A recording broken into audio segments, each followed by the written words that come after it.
राधे राधे मित्रों, क्या हाल चाल?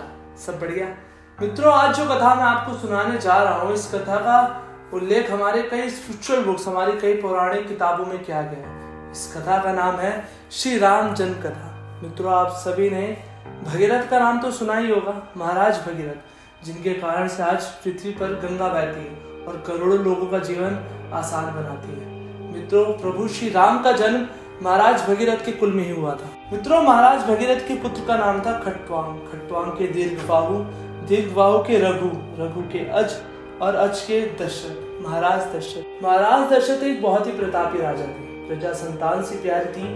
महाराज दशरथ ने कई बार देवताओं के साथ मिलकर दैत्यों को भी हराया था। महाराज दशरथ के जीवन में हर सुख था, पर एक कमी जरूर थी, महाराज को संतान सुख नहीं था। और इस बात का एहसास महाराज को इंद्र की सभा में हुआ।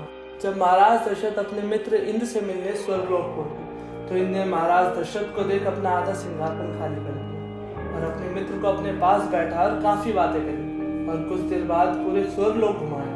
और जब महाराज दशरथ के जाने का समय हुआ तो महाराज इनसे विदा ही ले रहे थे, इतने में पीछे से इंद्राणी की आवाज आई।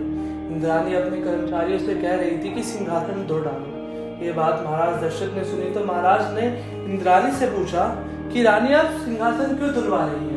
इंद्राणी ने कहा, महाराज माफ करना, पर आपके बैठने से हमारा सिंहासन अशुद्ध हो गया, क्योंकि आपकी कोई संतान नहीं है। ये बात महाराज के दिल में चुभ गई। महाराज को बहुत बुरा लगा। महाराज वापस आए तो शाम को अपनी रानियों के साथ बैठे थे। रानियों ने महाराज को रोता हुआ देखा तो रानियों ने महाराज से उनके रोने का कारण पूछा, पर महाराज ने किसी से कुछ ना कहा।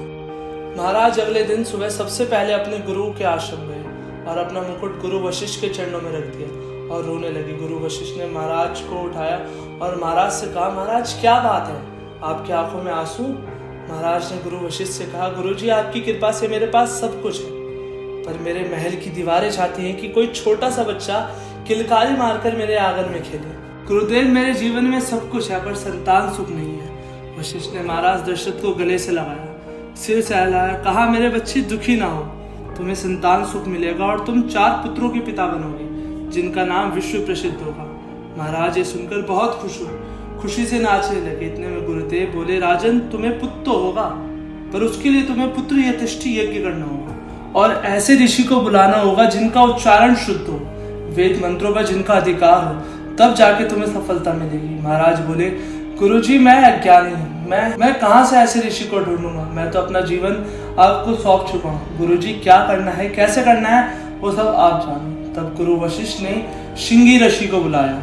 अयोध्या की पावन भूमि पर सरजू के किनारे एक भव्य यज्ञशाला का निर्माण करवाया गया। महात्माओं की टोली अपना आसन बांध बांधकर अयोध्या की ओर जाने लगी। सभी लोग आए और यज्ञशाला संतों से भर गई। श्रृंगी ऋषि ने महाराज दशरथ के साथ यज्ञ पूरा किया और यज्ञ पूरा होने के बाद अग्निदेव प्रसाद लेकर प्रकट हुए और प्रसाद गुरु वशिष्ठ के हाथ में दिया और कहा कि आपकी मनोकामना पूरी। और गुरु वशिष्ठ ने महाराज को प्रसाद देकर तीनों रानियों में बांटने को कहा। तब महाराज दशरथ ने प्रसाद का आधा हिस्सा कौशल्या को दिया और आधे में से आधा आधा करके सुमित्रा और केकई को दिया। तीनों रानियां अपना प्रसाद लेकर एक और खड़ी थी। कौशल्या अपना प्रसाद ढक रखी थी, केकई अपना प्रसाद ढक रखी थी, पर सुमित्रा ने अपना प्रसाद बिना ढके हाथ में रखा था। इतने में ही वहां एक चील आई और सुमित्रा के हाथ से प्रसाद उठा के ले गई। ये देख सुमित्रा रोने लगी। तब केकई और कौशल्या ने सुमित्रा को चुप कराया और दोनों ने अपना आधा आधा प्रसाद सुमित्रा को दिया। तब सुमित्रा ने केकई और कौशल्या को धन्यवाद कहा और उन्हें वचन दिया कि बहन, अगर तुम्हारे प्रसाद से मेरे 2 पुत्र हुए तो बहन, एक पुत्र कौशल्या तेरे पुत्र की सेवा में और एक पुत्र केकई तेरे पुत्र की सेवा में लगा। और दूसरी ओर जो चील वो प्रसाद लेके उड़ी थी, उसने कुछ दूर ले जाके वो प्रसाद छोड़ दिया, पर वायुदेव ने अपनी वायु की गति से वो प्रसाद किष्किंधा में पहुंचा दिया, जहाँ पे किष्किंधा में अंजना माँ नदी किनारे बैठकर तप कर रही थी और वो प्रसाद अंजना माँ की गोद में जाके गिर गया और वायुदेव ने अंजना माँ के सामने प्रकट होकर उनसे वो प्रसाद लेने को कहा, जिसके बाद रानी अंजना ने भी वो प्रसाद लिया।